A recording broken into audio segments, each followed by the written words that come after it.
The foods many of us rely on for convenience, comfort, or cost saving may be doing more than just fueling our day. They could be accelerating our death. That's the unsettling conclusion from a major international study that sheds harsh light on the long-term consequences of consuming ultra-processed foods. These products now dominate modern diets, making up a staggering 70% of what's available in grocery stores and restaurants. But behind their colorful packaging, engineered flavors, and irresistible textures lies a dangerous truth. These foods may be silently shaving years off our lives, and we're only beginning to grasp the scale of the damage. The new study, which analyzed dietary data from over 240,000 people in 8 countries, found a strong link between high consumption of ultra-processed foods and premature death, defined as dying between the ages of 30 and 69.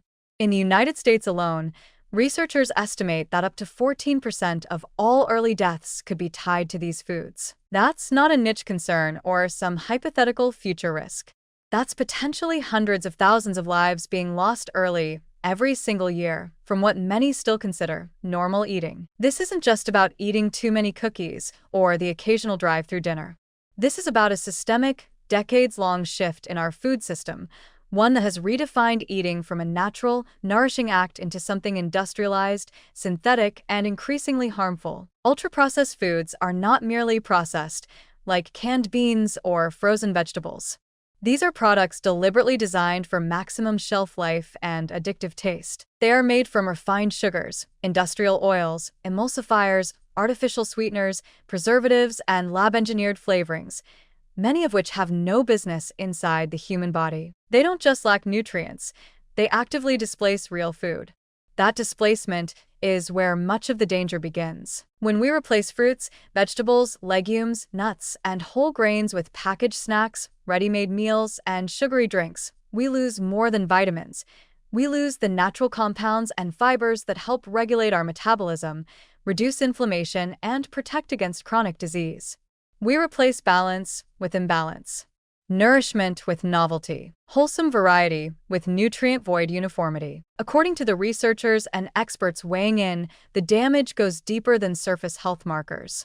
Regular consumption of these foods contributes to insulin resistance, a precursor to type 2 diabetes, as well as visceral fat accumulation, which surrounds internal organs and increases the risk of stroke, heart attack, and certain cancers. Chronic low-grade inflammation, another outcome of these diets, is increasingly recognized as a root cause of diseases ranging from Alzheimer's to autoimmune conditions to cancer. There's even growing evidence that some additives used in these foods may alter our gut microbiome and disrupt hormonal signaling in ways we still don't fully understand. Perhaps the most disturbing part is how invisible the damage can be until it's too late.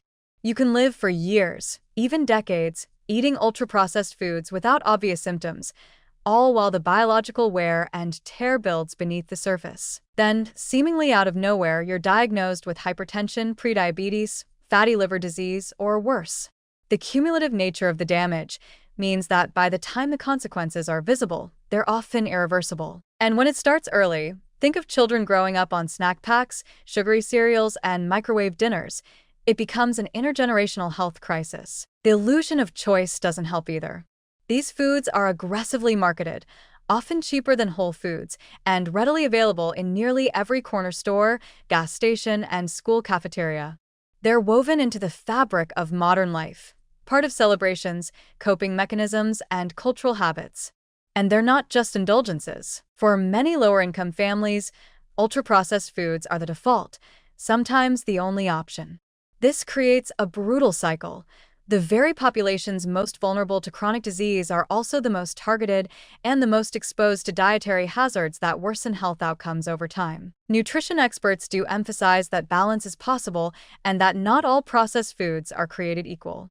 A low-sugar, fiber-rich protein bar isn't the same as a bag of cheese puffs.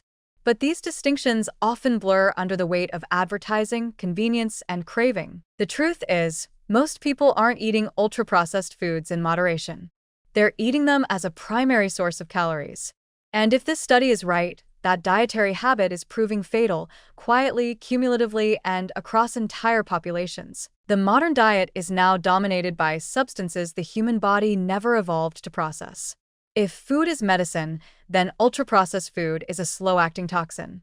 Its effects may not be instantly fatal, but they are persistent, pervasive, and often permanent. Public health guidelines need to shift dramatically and fast. Education alone isn't enough. Policy changes, food labeling reforms, marketing restrictions, and economic incentives for whole foods are urgently needed to reverse a trend that is claiming lives unnecessarily and undermining the health of future generations. We're not simply talking about living a few years longer. We're talking about decades of quality life lost, chronic illness gained, and a healthcare system strained by preventable diseases. If the numbers are even close to accurate, the cost of ignoring this reality isn't just measured in money, it's measured in time, in suffering, and in lives. And that cost is far too high.